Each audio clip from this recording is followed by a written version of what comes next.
Beautiful Sunday morning, everyone. I am so pleased and honored to be here. And so, as is the case with these wonderful live events, we give ourselves a few minutes to settle in and to open up the FB portal for others to join us.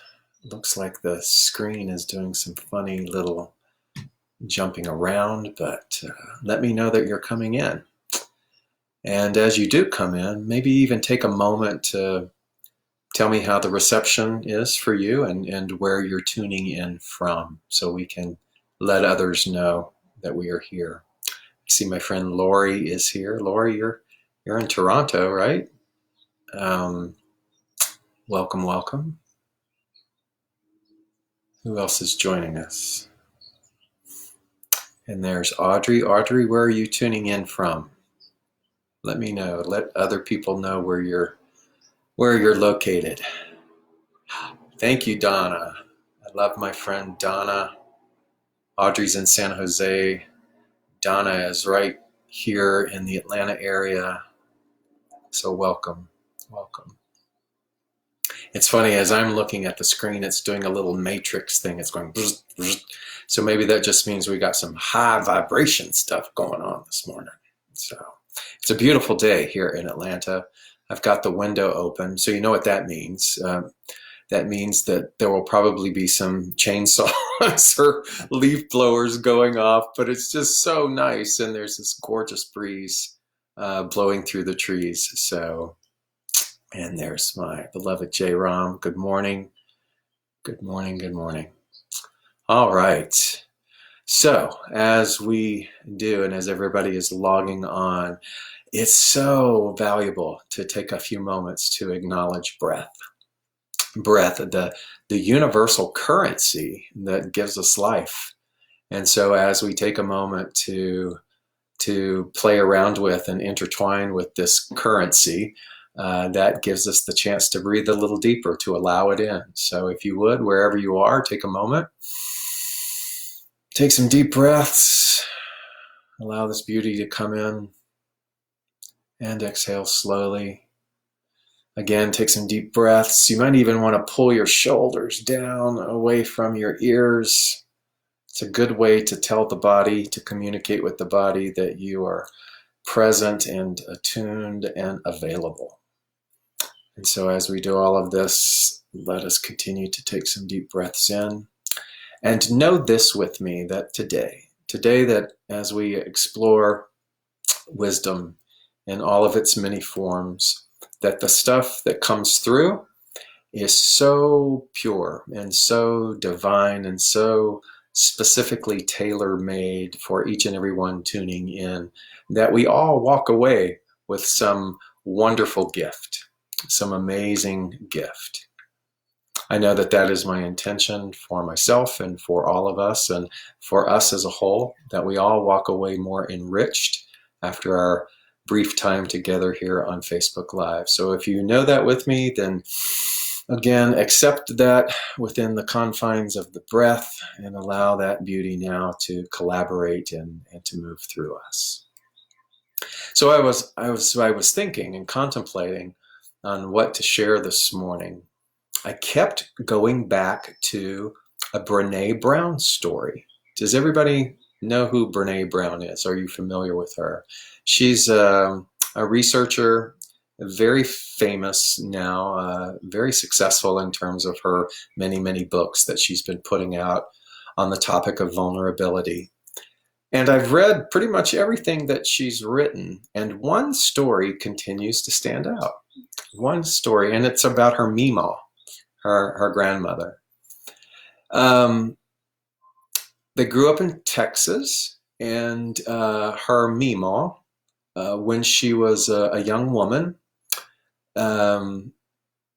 was experiencing the challenges of alcoholism. Now, you got to remember that this was at a time when the stigma for that was just so enormous. There wasn't the resources, there wasn't the acceptance and understanding and compassion of that. There was a lot of hidden shame.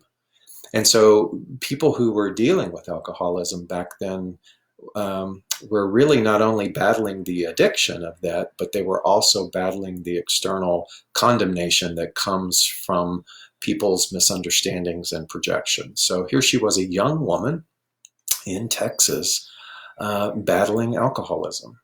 And so whatever it was that intervened for her, she developed this ability to ask for help. She simply leaned into her own need and had no shame, or cultivated the muscle of no shame in asking for help.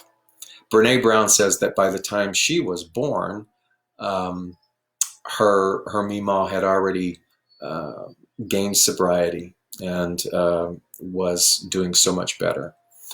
And so Brene Brown's mother would tell stories about Meemaw, and particularly in the early days of her life. She said that her Meemaw lived on a cul-de-sac in Texas. And at the end of this cul-de-sac was a huge hedge of bushes and brush and trees, and the train track was behind that. And it was the optimum place for all of the hobos to jump on and off of the train as it was passing through. And Brene's Meemaw lived right near where that train track was. She said her Meemaw had underneath the sink a set of 5 metal dishes, 5 metal cups, 5 metal forks, and every evening meal she always cooked more than was necessary for the family. And pretty consistently during mealtime there would be a knock on the door, and it would be some of the hobos. And her Meemaw would generously scoop out the food onto these metal plates. She would go and give them to them, and then the hobos would go somewhere on the lawn or by the bushes and they would eat their food. And Brene Brown asked her mother, how did they know? How did they know to come to Meemaw? And she said, well, they had marked the curb in front of Meemaw's house. They had put an X there, and the X indicated that it was a safe place to go. It was a place where they would be accepted and not turned away. It would be a place where someone wouldn't call the cops or take out a gun and shoot at them. So this was a place of resource for them, a place of safety. And so they had marked the curb. Brene Brown said that that's where she discovered the term easy mark came from. Now, when you and I hear the term easy mark, what do you think of? I know for me, a lot of times my first go-to in the definition is that I'm somehow a pushover, that somehow I didn't use my intuition most optimally and I allowed myself to be taken advantage of. I was an easy mark for someone to prey upon. But in this particular definition, an easy mark simply meant that these were safe places to go. And as she talked about this and the context by which she was sharing this story, it was about diving deeper into the understanding of her Meemaw, her grandmother's psyche. She said that what she came to learn from talking to her mother about her Meemaw was that the first person on her Meemaw's block to come back from war was her neighbor, and it was her neighbor's brother. And her neighbor's brother, from the trauma of that war, became a hobo because he simply couldn't function. And there was a compassion from her Meemaw for her neighbor and for the neighbor's brother in this situation. She began to have this pervasive compassion for everybody because she herself had relied on compassion for her own resilience and her own functionality in the world. So her Meemaw was not afraid of need. Do you hear that? Her Meemaw was not afraid of need. Therefore, she was not afraid of giving. She was in what I would consider to be a beautiful rhythm. The rhythm of asking and the rhythm of receiving, and the rhythm of asking and the rhythm of receiving. The rhythm of appearing and not to have something and in the appearance of need, and then in the appearance of taking everything that you have and sharing it. And there was this beautiful feeling, it seems, within her Mima of not grasping too tightly on things, because things are impermanent. And how best do we learn this lesson that things are impermanent? But by literally being pushed so far into a corner that we fall down on our knees and surrender. And it is in that place of surrender that we finally give permission to receive something much more than things. We receive love and compassion and worth even when we feel at our lowest. And so the term easy mark, I kept sitting with that. And I kept thinking, I want to be an easy mark. I want to be an easy mark, not so much literally from the interpretation of the hobos and coming to the house. And yes, I would love to be that. But I would also love to be an easy mark for spirit. What does that mean? If spirit is all, and if spirit is limitlessness, then to be an easy mark for that means that I have no known or unknown, seen or unseen, conscious or unconscious resistance to opening myself up and being available for spirit to work through every means possible. In other words, I don't want it to look a certain way. I don't want it to be socially acceptable. If I need to ask for something, if you need to ask for something, are we willing to humble ourselves and do it and not be afraid of the need, so that we can be an easy mark for that need to be filled? May we even come to the understanding that even the word need, by human definition, is a misnomer, because ultimately there is no need, because there's more than enough. Here's the paradox. But you and I don't come to understand that unless we give our need to the great equalizer, unless we give our need to the great provider. If we hide our need, then we always will feel the need. Did you catch that?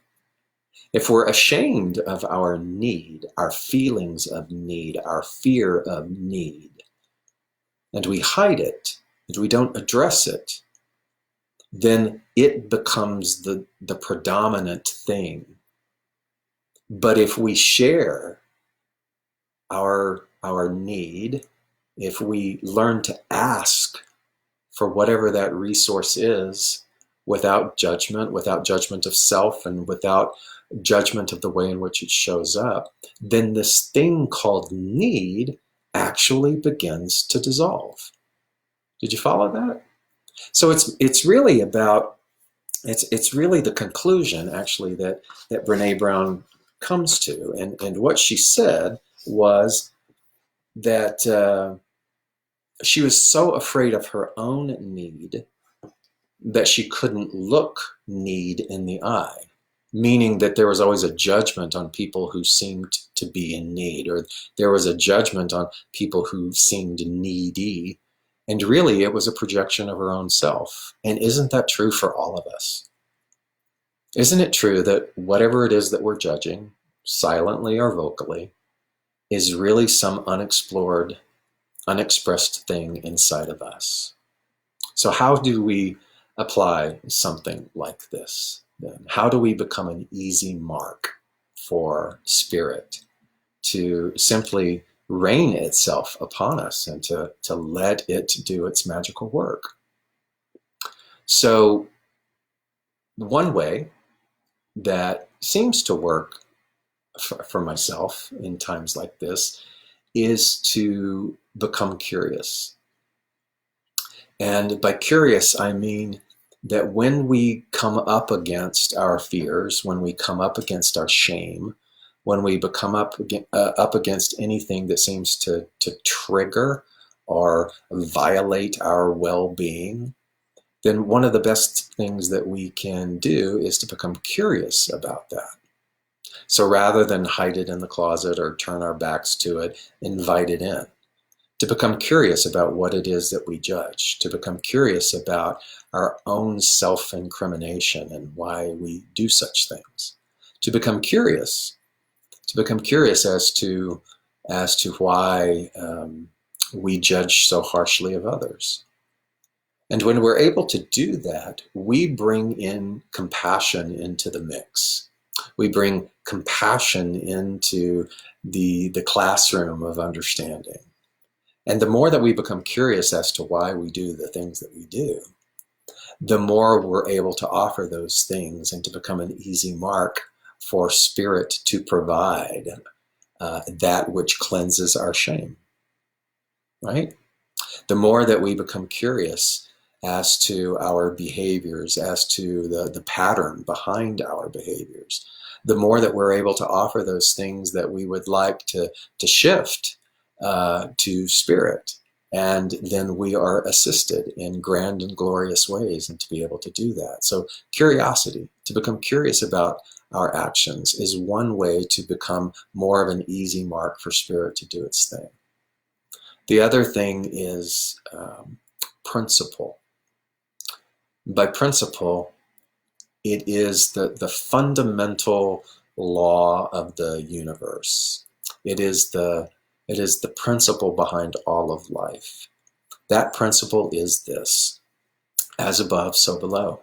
As within, so without. What does that say? What does that mean? That means that there is one unifying principle, and it is creation itself. It is intelligence. It is that force that created worlds. And it is all pervasive. It is everywhere. It is limitless. That then means that you and I are absorbed in that. We are a part of perfect patterning. That is the one unifying principle. So that means that you and I are birthed from a perfect patterning. That means that you and I have within us this perfection. That's a tricky thing, because we're not talking about perfection from an ego standpoint. We're not talking about perfectionism. We're talking about our essential nature, something so holy and divine. And just as we would treat something holy and divine out there, we're being invited to treat ourselves in the same manner. That as we treat ourselves, we see God within us. And as we glorify that which we call God out there, we also must begin to glorify the God within us. So that principle is something that always is an opportunity to look at and to ask ourselves, do I really believe this? Or is it just jargon? Is it just spiritual jargon? Or what degree or what level am I embodying it? At what level am I living it? At what level is it activated in me, this principle? Because if that's my go-to, if I keep turning to that, then that element, that way shower, once again, allows me to be an easy mark or an open channel for everything that's out there, for all of the good, for all of the limitless supply, for being able to be in this divine reciprocity. And one of the last things that's helpful is understanding rhythm. Rhythm is also a principle. It's one of those fundamental things that you can find in the Kabbalion or any of the other ancient teachings. The principle of rhythm, which simply says that there is an ebb and a flow. One is not better than the other. They are apart. They are partnered as an element of life. That there is an inhale and an exhale. There is the appearance of, and then there's the not appearance of. And yet in both of those stations, there is the allness, the enoughness of life. So it's fascinating to look at our relationship with rhythm, because we tend to do really well when things seemingly are under control, when things are familiar, right? When when do we have some sense of stability with regards to what our definition of stability is. And yet the moment an ebb comes, the moment that that familiarity is sort of washed away or receded, how do we behave? And all that that is an indicator of how we are with rhythm, how we are with our, let's say, faith in terms of the allness or the principle. So each of these things tie in, right? So I can be curious about my relationship with rhythm. I can be curious about my on again, off again, hot, cold relationship with principle. But each of those things, curiosity, principle, rhythm, are such huge divine helpmates in what I would call giving life to ourselves every single day. So I'm going to be a little cute here. And so that's an acronym: curiosity, principle, rhythm, CPR. Look what I did there. CPR. So that CPR is the thing that really does open us up, gives us life, and helps us be an easy mark. And so just like Brene Brown's Mimo, who was an easy mark for the hobos, her Mima was not afraid to look need in the eye because she herself had reconciled with her own need. She was a good receiver, Brene Brown said. She said she would light up when someone would bring over a pie. She would light up every time Brene Brown, when she was a young girl, would take her to the movies. She automatically would say yes to anything that people wanted to offer her. She wasn't afraid of need. And so therefore, she became an easy mark of people wanting to give. So this morning, may we look at any stigma, any shame that we might have with regards to our need. Again, understanding that need is a paradox, because it appears to be like we need something.